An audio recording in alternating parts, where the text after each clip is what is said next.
Okay, good morning. We will go ahead and get started. Thank you all for joining us. My name is Kent Atzinger. I'm the president at Access Management Group. I'm excited to have you all today. Great turnout. Appreciate all the time you put into your board, into your community.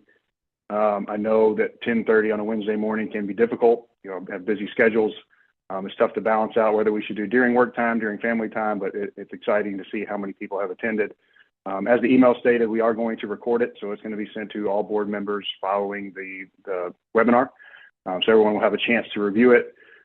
We have the other information that has been sent via email that you can review as well. I'd like to thank you for your patience and your understanding with the link update. So we're glad we're able to do the Q&A through the Zoom. I'd like to introduce Steve Collins, who's on here as well as a panelist. He's going to handle the Q&A for us. He's our VP of Operations. If you do have questions during the presentations, please pop them in the Q&A section, was at the bottom of the webinar. He'll see that and he'll either be able to answer it directly through the Q&A section, or he will ask me to answer it live. So he may interrupt me from time to time to make sure that we're addressing any questions that we can. I will say that we won't be able to address specific questions for specific communities. This will be generic information about how we're planning for Senate Bill 406 and giving everyone an understanding of what Senate Bill 406 means. So when it comes to specific information for communities, we want to make sure you utilize other professionals like your attorney, insurance providers, anybody else that you work with, because Access Management isn't able to provide legal advice in that realm. So without further ado, we'll go ahead and get started. I will share my screen and we'll get going here.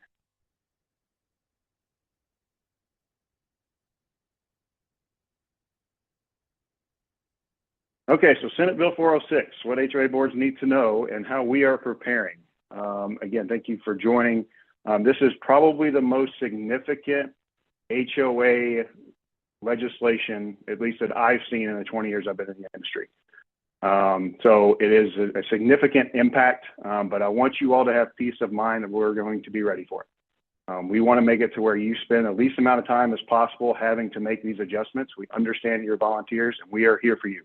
That is why our partnership is positive, so we can make sure that we are ready for these changes.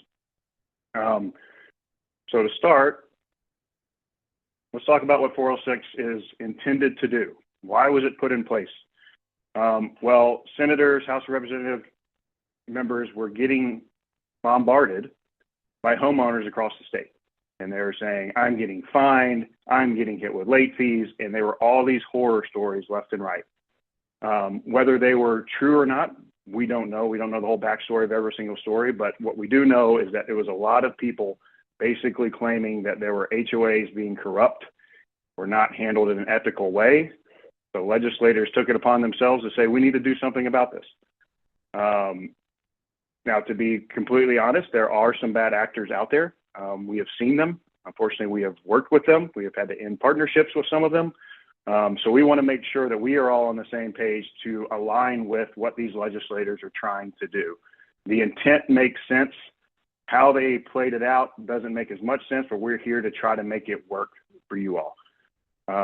So what it's doing overall is creating a new entity within the Secretary of State to try to help with these frustrated homeowners more so than anything. So most of these implementations are going to start in January 1st, 2027. There's only one item that is going to be changed on July 1st of this year.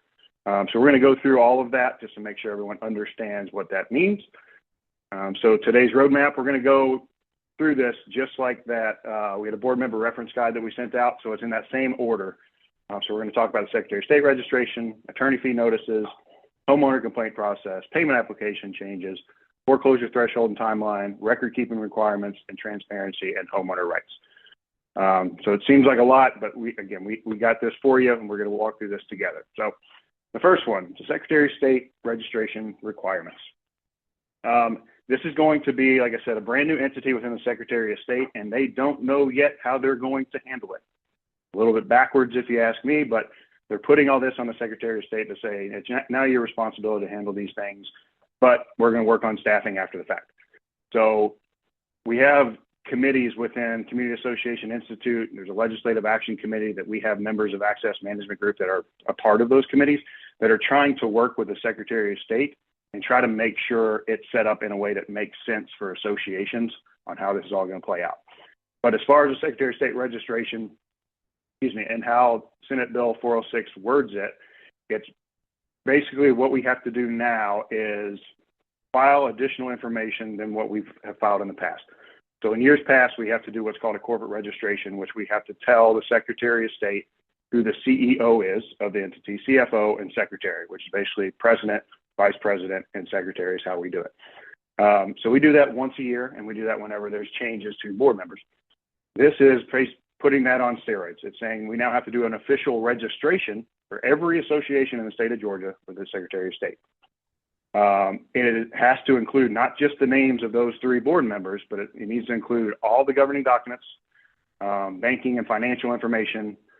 And I believe those are the only 2 things that are additional for now. There's a filing fee every year of $100 to do that.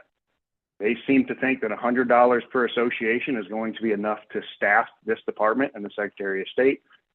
Our side kind of argues it's not going to be enough, but we have to just wait and see. One thing I want to point out, when it says registration is expected to include governing documents, one thing you may want to check on as board is get with your attorneys to make sure we have all of the governing documents. There's a lot of communities that go through several amendments. We've seen some that have, 15 and 16 different amendments over a span of 30 to 40 years, which can get a little bit complicated and confusing. So we want to make sure we have all that information. The best place to go there is to your attorney. They can pull it directly from the state or county filings to get that information so we can make sure it is imported to the Secretary of State. All right, so a practical workflow and how this registration is going to work. On the AMG side, again, we don't want you to have to worry yourself on it. We know how this is going to work, and we're going to be here for you to make sure you adhere to these new regulations. So first thing we're going to do is gather the information. We have to gather the governing documents. We may ask you to reach out to the attorney or have us reach out to the attorney just to make sure we have all the appropriate governing documents. Officer information, we keep that up to date whenever there's turnover with the board. And then financial statements, which we have ready access to that at all times. We'll kind of review all that just to make sure everything is in place. File it however the Secretary of State actually sets it up for us to file, confirm that it's been accepted, confirm that they have accepted the $100 fee. And then the one thing that we will make sure that we keep up on is whenever there's any changes, it is a requirement to make those changes with the Secretary of State within 30 days. What's going to come up most is change in board members that happens from time to time with turnover, annual meetings. So whenever those changes happen, we need to make sure those changes are made within 30 days of that change. So we'll keep that up to date as well. So that is our practical workflow for the registration. So the attorney's fee notice requirement. So this is the one that's taking place July 1st, which is next week. AMG has been in a lot of conversations with different attorneys, probably the attorney that you all work with. We have several attorneys in the area that, we have very good relationships with. So we are starting these conversations to figure out what is the most practical way to handle this attorney's fee notice requirements. What is the requirement? So the new regulation is that before any attorney's fees can be rewarded at all, which basically means before you can charge attorney's fees back to a homeowner, there are certain boxes that need to be checked within your notice. The first one being they have to get a 30-day notice that says you have 30 days to pay your outstanding fees. That includes fines, delinquent fees, assessments, everything. So 30 days to actually pay this in full. Now the 30 days, the way SB 406 is worded, it's saying 30 days from receipt of the mailing, not 30 days from the date of mailing. I won't get into the difficulty of trying to confirm if somebody received a mailing, but I'll talk about the logistics of that in just a little bit. And then they are supposed to break down an itemized list of reasonable attorney's fees claimed must be provided, which basically means here's the attorney's fees that are about to go on your account unless you pay within this 30-day period. It may make it to a judge at some point where they ultimately review if attorney's fees are reasonable. That's always been the case. When it makes it to a judge, they look at it and say, all right, was this reasonable attorney's fees to be able to charge back to a homeowner, yes or no?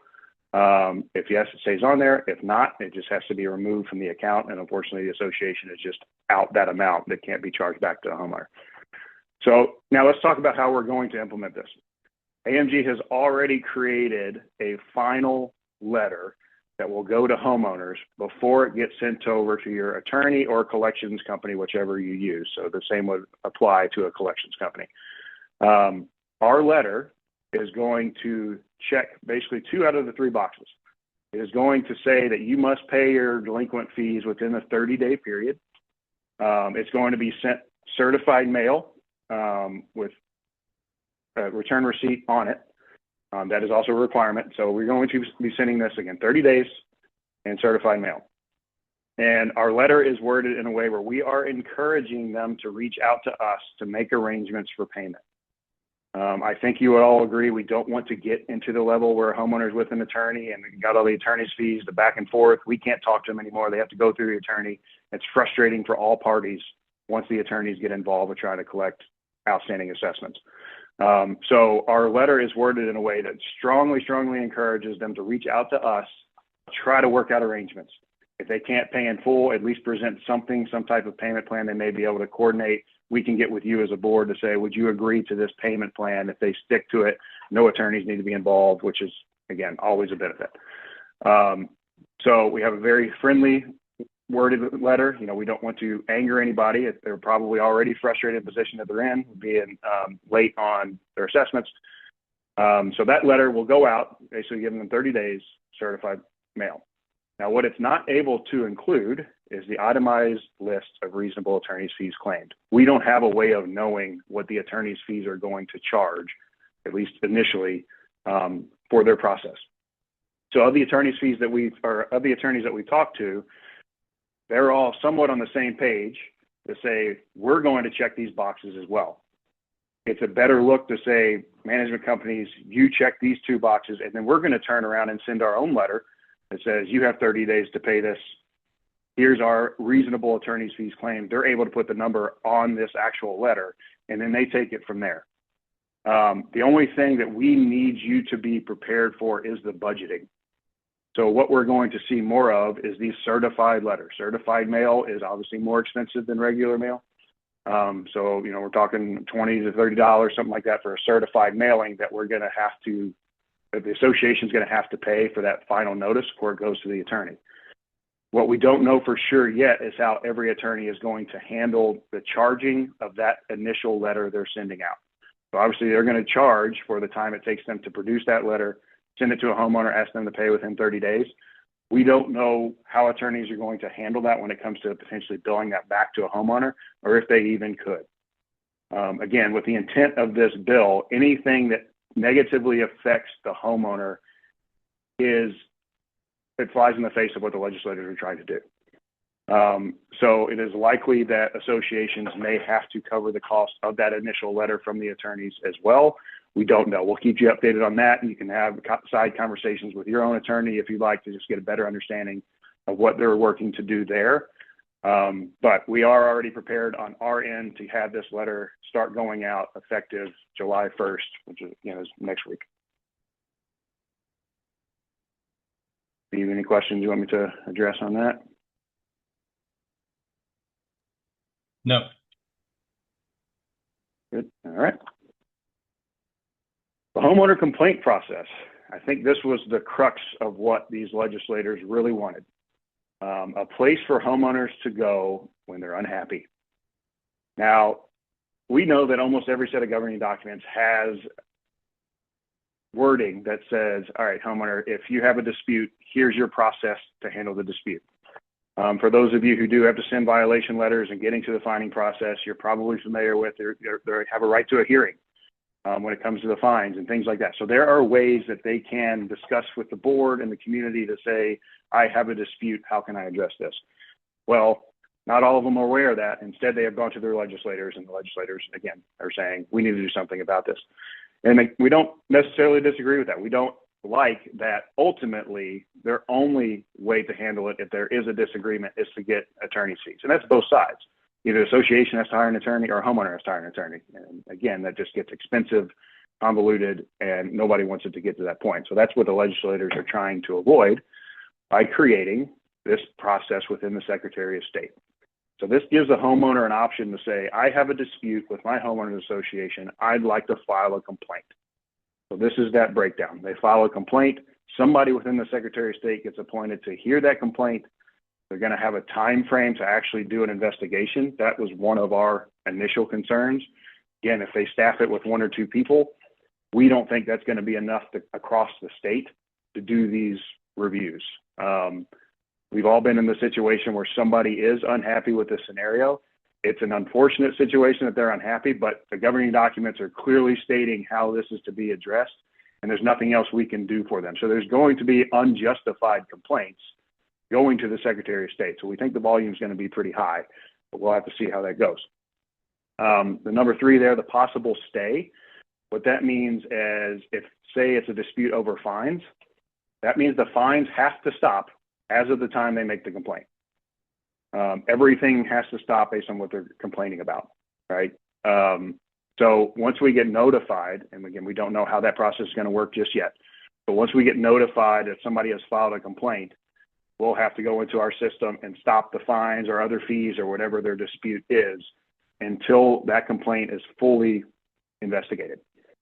And then the final thing the Secretary of State is going to do is issue their findings. They're going to receive conclusions that says basically who is the benefiting party or who is at fault. The Secretary of State isn't going to come down and say, party number 1, you have to do this or have to do that. They're just taking a side, if you will. And then from there, the homeowner and or the association can decide what do we want to do to address this. And then it falls right back into, do I want to hire an attorney and all that stuff. So this is basically an initial mediator to say, am I in the right before we move forward any further?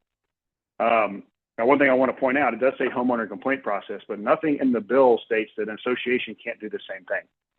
So if you have a dispute with a homeowner and you're not getting any action, nothing says an association can't file the same type of complaint, and it'll go through the same process.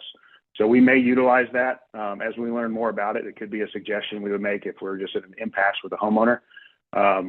We could start there to see if we get anywhere before bringing in an attorney. A little note on the bottom, the unknowns to monitor. We don't know what the volume is going to be, and we don't yet know exactly what we're going to have to provide the Secretary of State as they do their investigation. There's so many unknowns here, so I want to set the expectations. Not only the association going to have to pay $100 to file with the Secretary of State, we're going to have to look into additional fees on the AMG side for the additional documents we're going to have to file, and then we're going to weigh this out for 6 to 12 months after January 1st to see what this volume looks like. And we will transparently communicate to you to say, whether it's a lot and we need to make adjustments to fees, and it's not going to be on a management fee. It could just be an additional fee for handling these types of complaints. But TBD on that. We hope it doesn't make it to that point, but there's still a lot to learn and a lot to unwind before we make it there. But I just want to be transparent up front that we're going to keep an eye on that just to see what the volume looks like.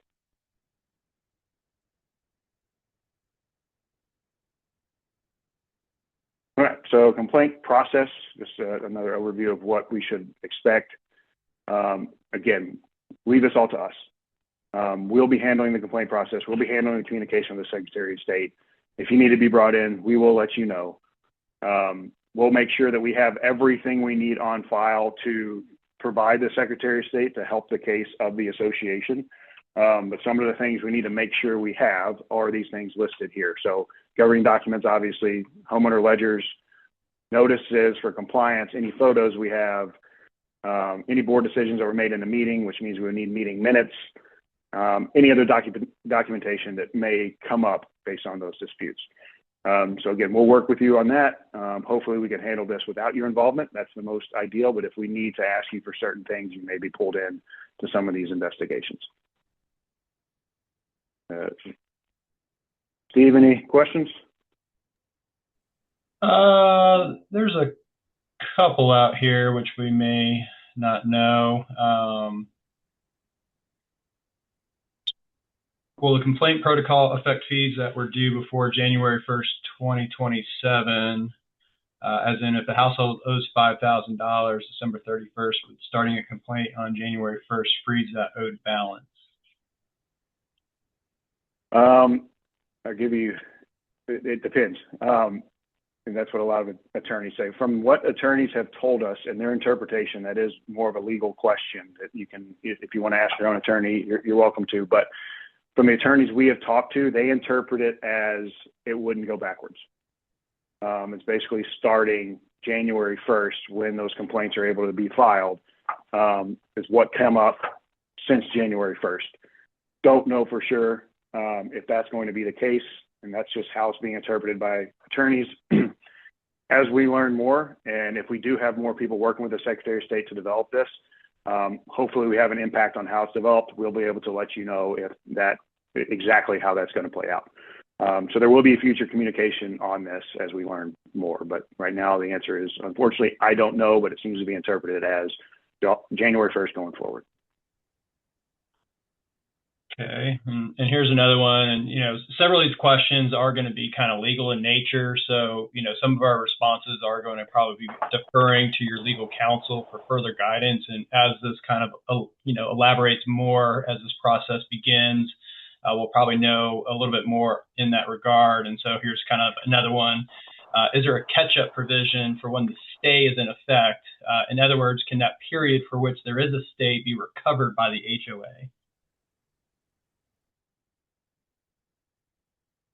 I think I lost you. Say that one more time. I'm sorry. Is there a catch-up provision for when the stay is in effect? In other words, can that period for which there is a stay be recovered by the HOA? That's a good question. I don't know the answer to that, but I'm going to make a note of that. We can ask some attorneys what their interpretation is of that. Again, if you want to ask your own attorney, you can do that. I'm making an assumption that they would allow you to catch up if the Secretary of State kind of rules in your favor. But I don't know that for sure. So like I said, I'll make a note of that and see if we can get some attorney interpretation of that and see what they think. But that's a good question.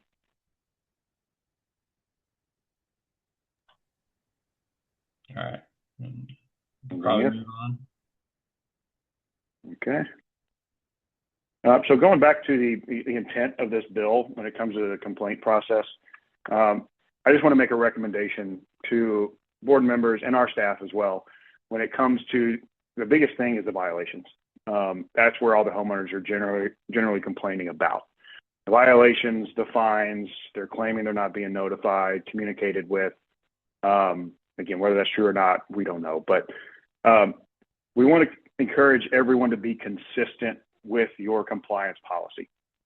A lot of things backfire when you get into things like selective enforcement and things like that. And if we find that those things are happening, that's what's going to make this even worse and make legislators double down. And this bill is just going to expand even further in a way that may negatively affect associations and even homeowners. And we don't want to do that. We want to work together with the legislators to have an actual positive impact. So when I say selective enforcement, what I mean is, you know, you may have a community where, you know, garbage cans can't be at the end of the street, or you have to mow your grass, things like that. We don't want to get into where, you know, you just happen to be leaving the community one day and you notice one trash can and say, hey, let's send a compliance letter about that one trash can, but you didn't look at the other 95 homes in the community.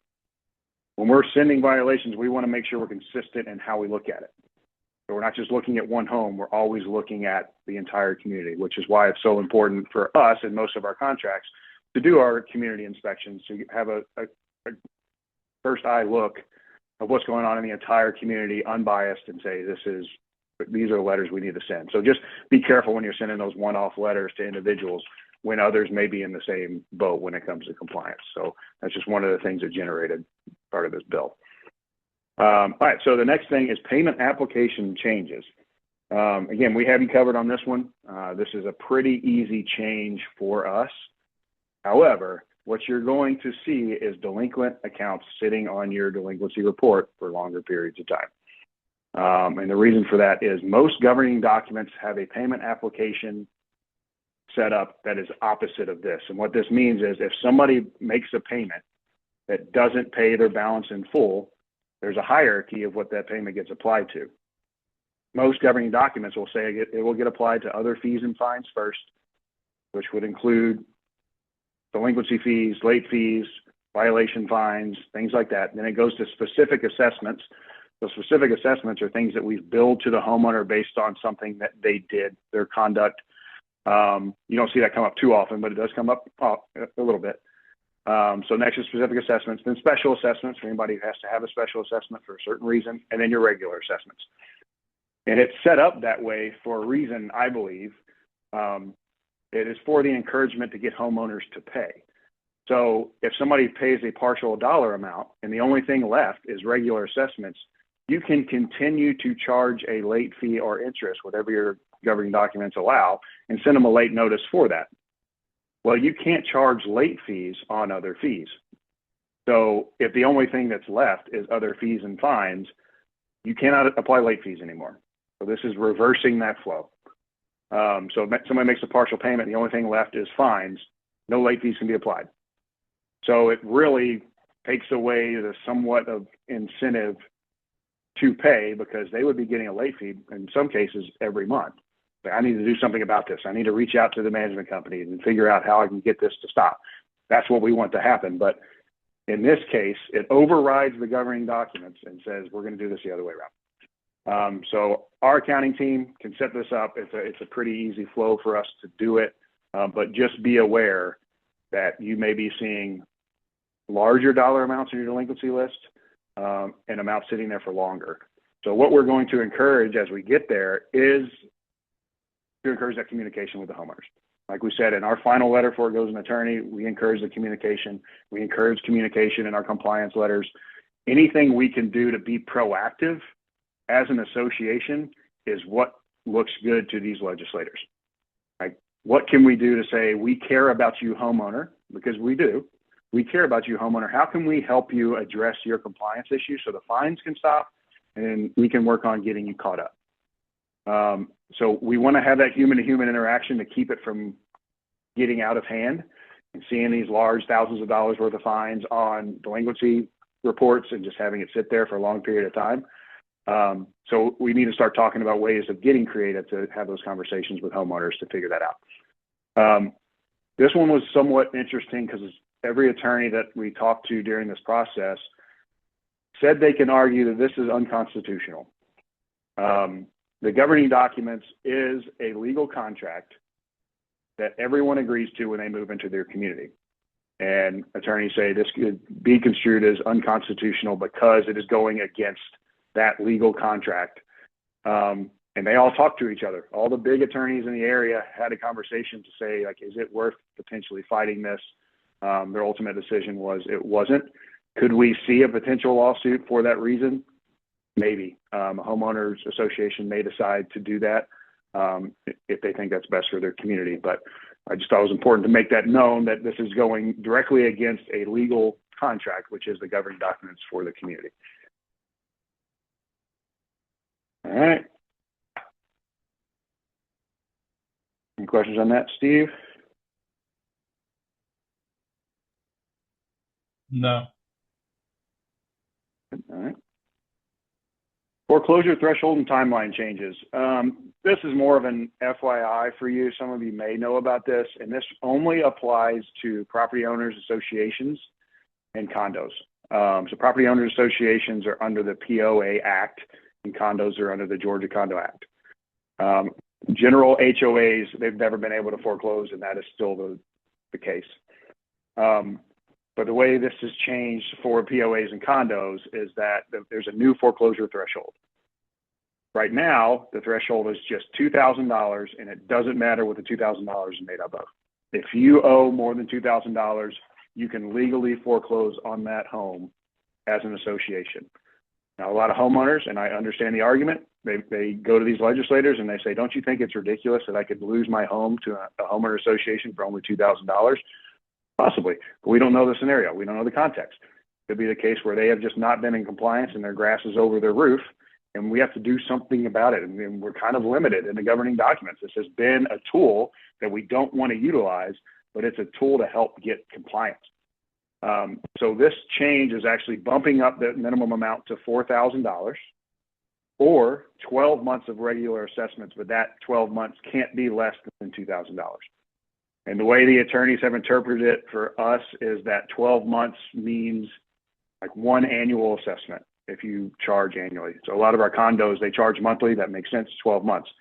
Some of our HOAs will do, or POAs will do one time a year. So they think the one time a year, once it comes back to that time the following year, checks the box of 12 months as long as it's over the $2,000.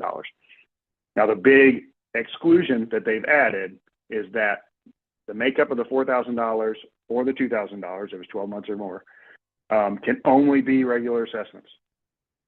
So if it includes fines, late fees, attorney fees, any other charges, that doesn't constitute part of the threshold for that foreclosure. What this means over here to the right is it may slow down the process. This is a process that we've always allowed the attorneys to handle. Again, we don't like it if it makes it to this stage, and there is a lot of communication before it makes it to that stage. But we let them run with it. They know how it works, all the legalities. There is a lot that goes on between our final late notice and foreclosure stage in the attorney's vote, where they're sending a lot of communications. They're trying to communicate with the homeowner. So it's a long process already, and it's going to be a little bit longer now. But again, we want to try to avoid it. We just like it to be there as an incentive to make that payment. So just a quick example of what that looks like. So if you have a balance on your homeowner's account as regular assessments of $2,500, late fees of $350, attorney's fees $1,200, fines $650. The only thing that will apply to that threshold is that $2,500 in regular assessments, which our system will be able to decipher. If we made it to that point, the attorneys have direct access to account ledgers in our system to be able to decipher that as well if we make it to that point. But again, when it comes to human interaction, we're trying to avoid that. Sometimes it is unavoidable depending on the situation, and anybody that's been through it, it is unfortunate, but it does come up. So there's a new change there. Any questions on that, Steve?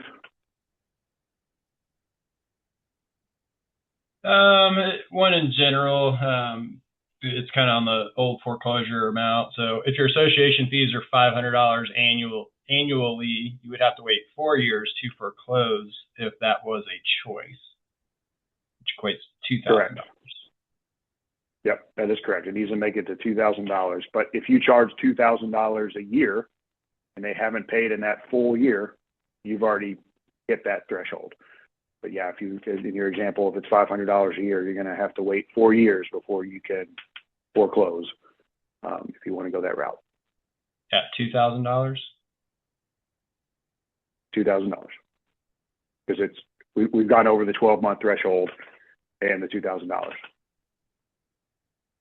We have some communities that are going to make it to the $4,000 before even the 12 months in their assessment amounts. That's very high. I understand that, but yeah, that's why they kind of separated it to say there needs to be a time frame on it if we're going to raise the amount, and they agreed to that.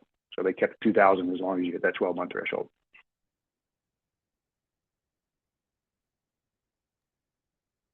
Good deal. Anything else? Okay. One more. Recordkeeping requirements. Go ahead. Does the threshold change impact the ability to lien a condo property? It does not. That is a good question. So with the Georgia Condo Act and with the POA, there is an automatic lien on every home already. Now, it isn't a paper filed lien with a courthouse that people are used to seeing. But those balances have to be taken care of when there's a sale within a Georgia Condo Act and a POA. If you get into collections, one of the first things attorneys generally do is file that paper lien that gets sent to a homeowner. Again, that's a tactic to encourage payment. It doesn't affect that. That can still be done as one of the first steps from your attorney to collect whatever that dollar amount is at the time. This is simply just for foreclosures.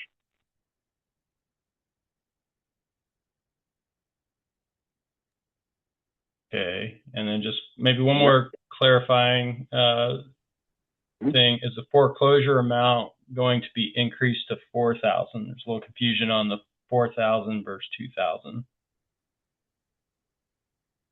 So yes, the threshold for foreclosing is 2,000, or is 4,000, will be 4,000. Currently it's 2,000. As of January 1st, 2027, it will be 4,000 for 12 months of regular assessments, but not less than 2,000. Yes, that is how it's worded. So it is confusing. But again, the interpretation of the attorneys we talked to does say hit that 12-month mark and over 2,000, you're fine, or over 4,000. We hope you don't find yourself in the situation, but the attorneys that we work with, we know they're going to be very communicative as they get to that point, and they're not going to encourage foreclosure until these boxes have been checked, like until you reach these thresholds. So they're going to say, look, here's the history, and we're over the 4,000 or over the 12 months of 2,000. We're able to foreclose if the board wants to go that route. So I wouldn't overly concern yourself on it, because the attorneys are going to be very involved and going to be reaching out to us and you to figure out if that's the direction you want to take.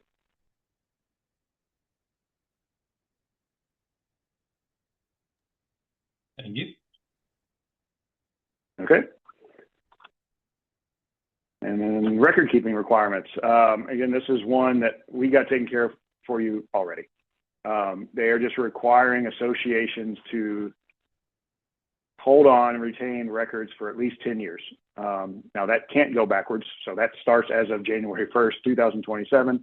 So you can argue that that doesn't take effect until January 1st, 2037. You got to have a 10-year range to be able to hold files for 10 years. Our team has done a great job of holding files, maybe a little bit too much, but we hold on to just about everything. It's been somewhat of an unwritten rule for years that we try to hold on to at least 7 years of files. But from what I can tell, we've never gotten into a scenario where we're saying, hey, we need to remove these files that are 8 years old. We don't get into that. We hold on to it.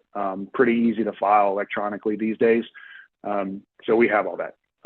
Going back to the first one on the records to maintain with the governing documents, again, it may be worthwhile to ask your attorney to make sure we have every filed set of governing documents, because we have seen that can be missed, especially with new clients as we onboard from a previous management company, or if they were self-managed, there may be things that they didn't have. So it's good to just double check to have those governing documents. But all the things on those bullet points we hold on to unless we're asked to remove them.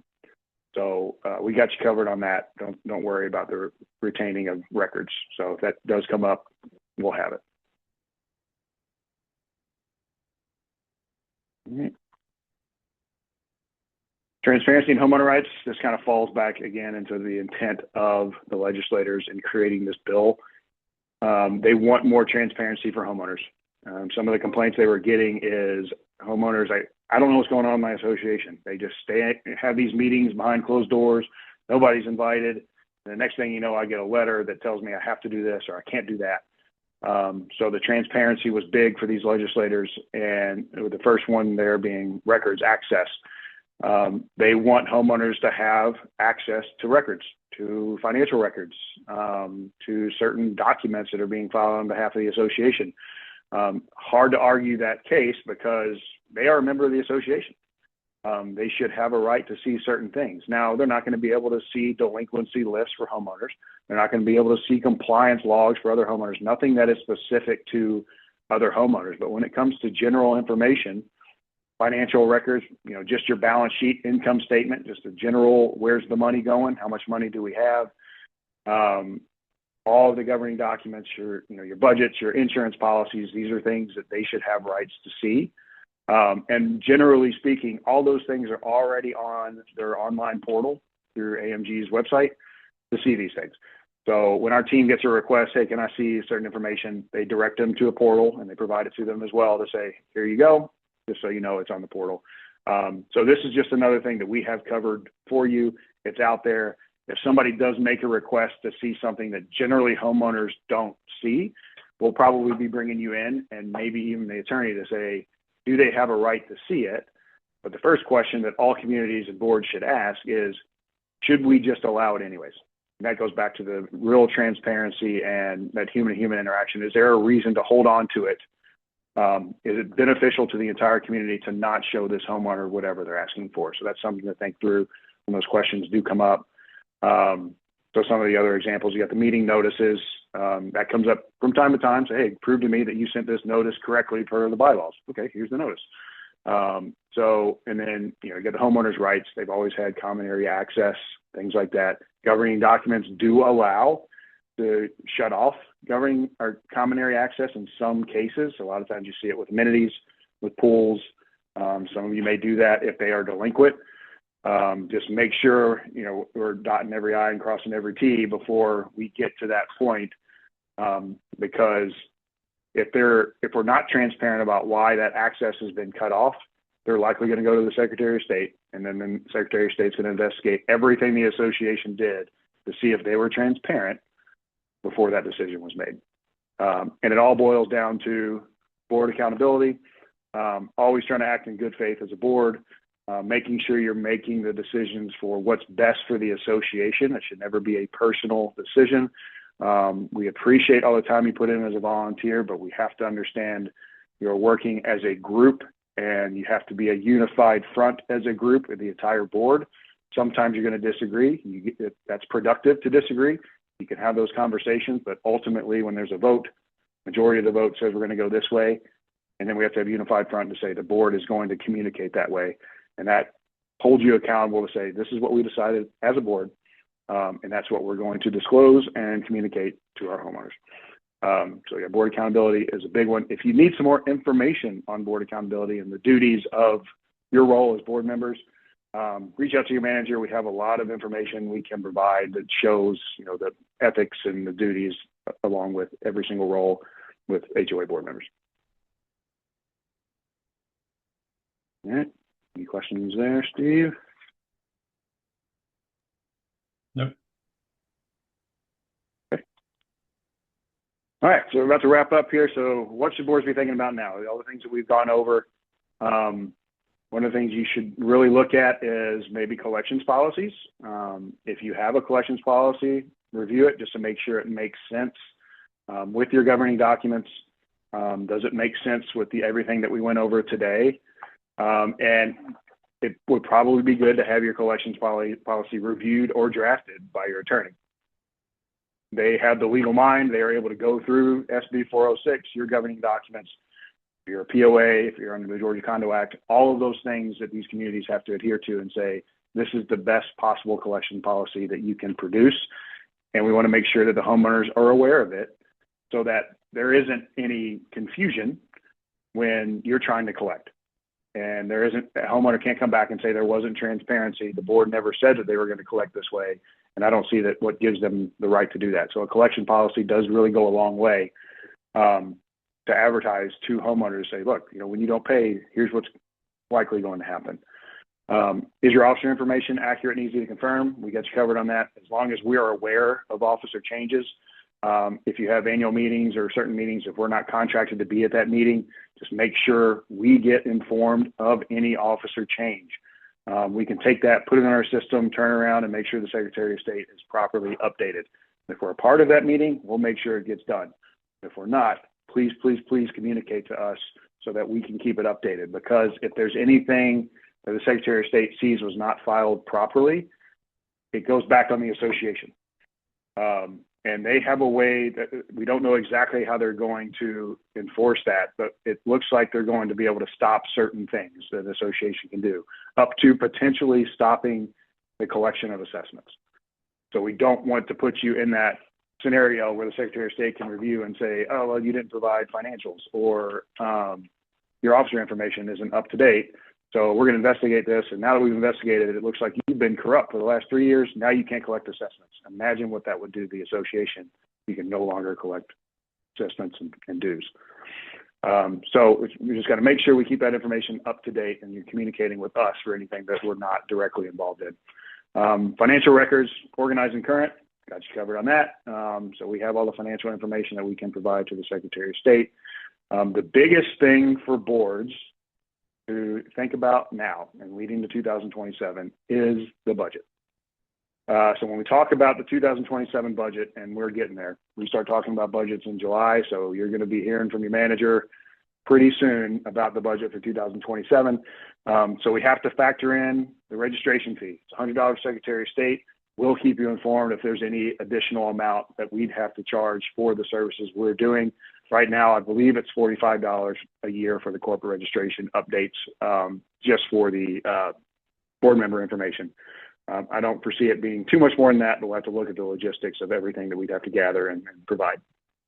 Postage, when I mentioned the certified letters, if you are in a community that does have a lot of delinquencies and frequently turns accounts over to attorneys, you're going to have more certified letters going out, both from us and from the attorney, that may not be able to be charged back to a homeowner. So just budget for that when it comes to, a lot of people have a postage and printing type GL line in their budget. You may need to add, 20 to 30% to that, just for this unforeseen letters and things that might be going out. Legal is a big one. You may have to bring in your attorney to say, we got to go over this to see how it affects our community specifically. Getting their opinions are never cheap, but it's important. And it's beneficial to the community to make sure we're doing it right. So you may have to factor that into your budget. And then all the other stuff we've already talked about when it comes to collection, administrative, and bad debt. Bad debt, you may run into a scenario where it's like, it doesn't make sense to keep these fines on an account. We're just going to have to remove them. That's considered bad debt. However, we don't encourage communities to budget for things like fines and late fees.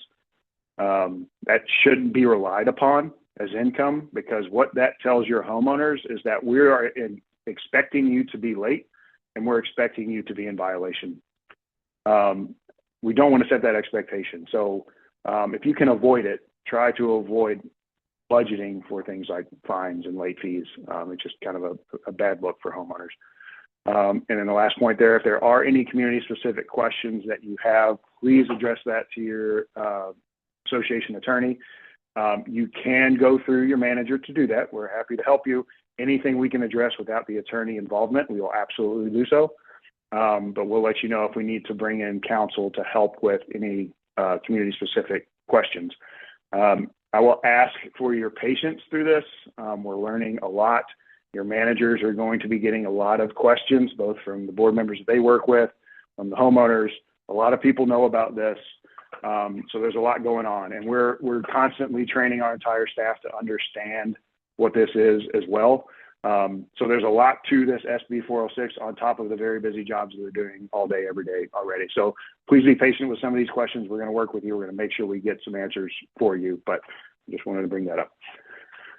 And then the last thing, everything we've kind of talked about, how we're preparing.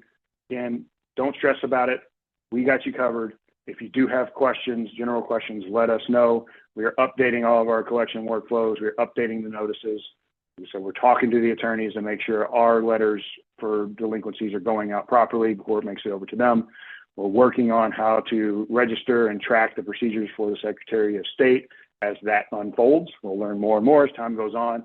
And as we learn more, we adjust, and we'll make sure we're prepared for that January 1st.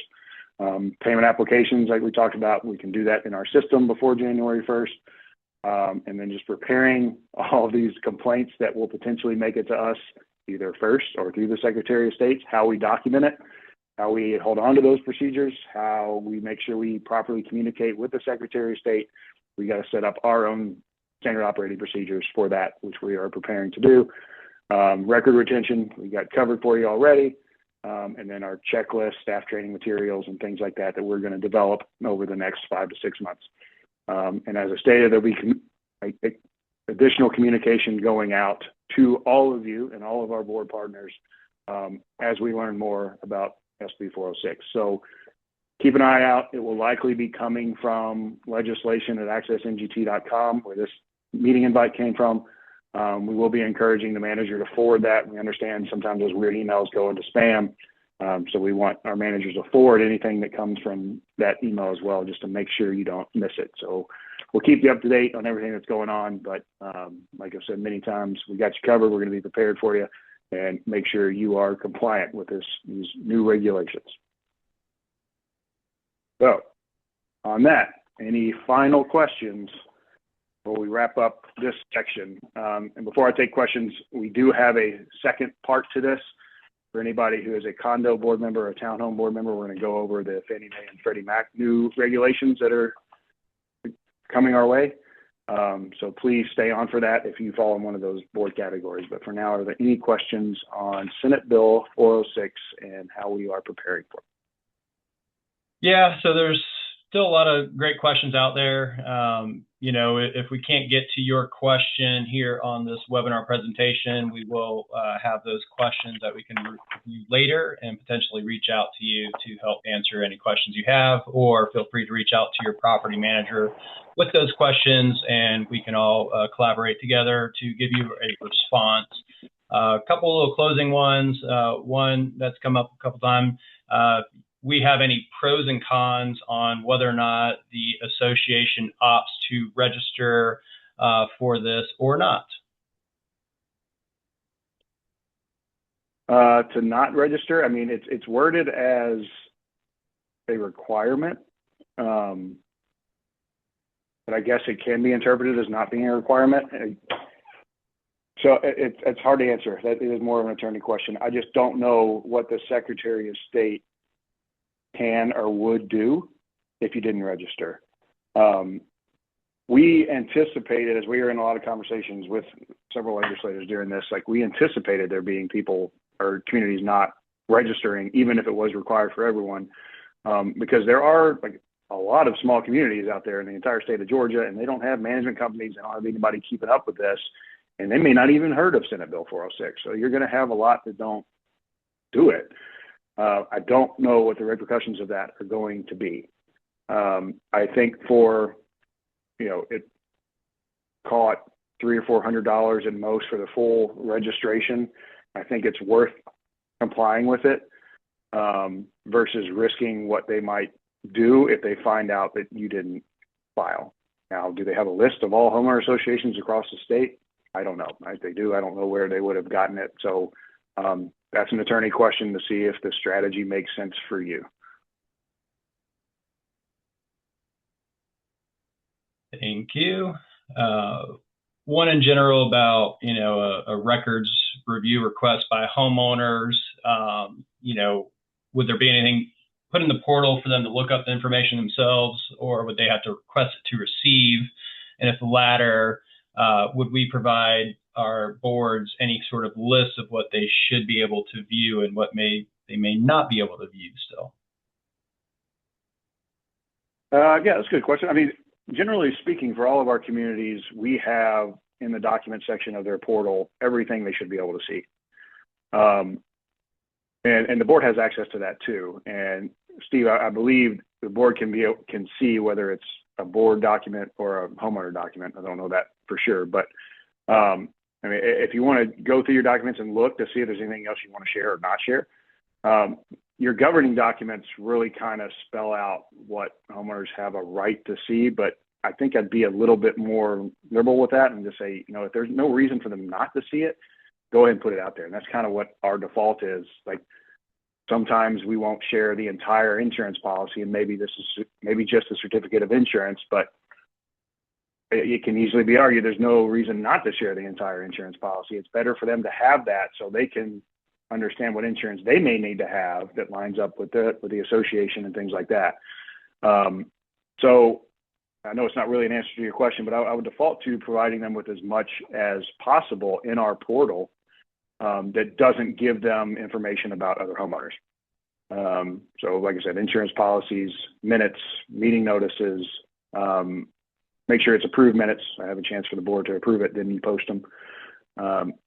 Maybe not contracts, like association contracts. You don't want them getting into that and start questioning the actual decisions made by the board. Why did you choose this vendor? Things like that. But you try to use your best common sense and do what you think is best for the community on what you want to share or not share. I mean, we do kind of have a default to start, but we can expand on that with your input. Yeah, just to elaborate on that further, there are a lot of homeowner visible documents and folders on the portal. We post monthly financial reports for full transparency with that. But then there's those other things that some had asked before, whether or not people can see executive session meeting minutes and those sorts of things if a request were to come in. I think if those were to be presented to the association, you may want to just defer to your legal counsel for some additional guidance on what you're required to provide to them, such as, homeowner specific situations and balances and those sorts of things that are out there. So maybe one final most one. governing documents, when it comes to requesting certain things, like Steve said, but we've seen requests like, I want to see all the violations that have gone out in the last year. Most governing documents will say they have a right to request that, but they have to provide a reason why they need it. And then we let the attorney review if that reason is actually reasonable. So it does come up, but we want to make sure that the attorney is involved to make sure that they're adhering to the documents and providing a valid reason to see it. Yep. Maybe just one final question before we move on to the next section. Just to confirm, if we notify AMG of any board officer changes, we will follow up with the Secretary of State to make sure the record is being updated accordingly. We will. If we're told that there was a board turnover last night in a meeting, somebody decided that they had too much going on and I'm going to resign, if you let us know the following day, we'll make sure that gets updated and filed with the Secretary of State within the 30-day regulation. Great. Thank you. Again, a lot of good questions on here. Probably just an effort of time, need to move on. But thank you again. And if any question doesn't get answered, feel free to reach out to your property manager to discuss. And we'll make notes of some questions, and Steve, maybe we can, if we're able to, maybe we can answer some in the follow-up email that goes out with the recording and the PowerPoint. We'll see what we can do to try to address as many questions as we can. All right. So again, if the condo board members and townhome board members would like to stay on, we'd love it if you could stay on and go through Fannie and Freddie Mac. Your HOA and POA board members, we very much appreciate you joining us today. Again, thank you for your volunteer time.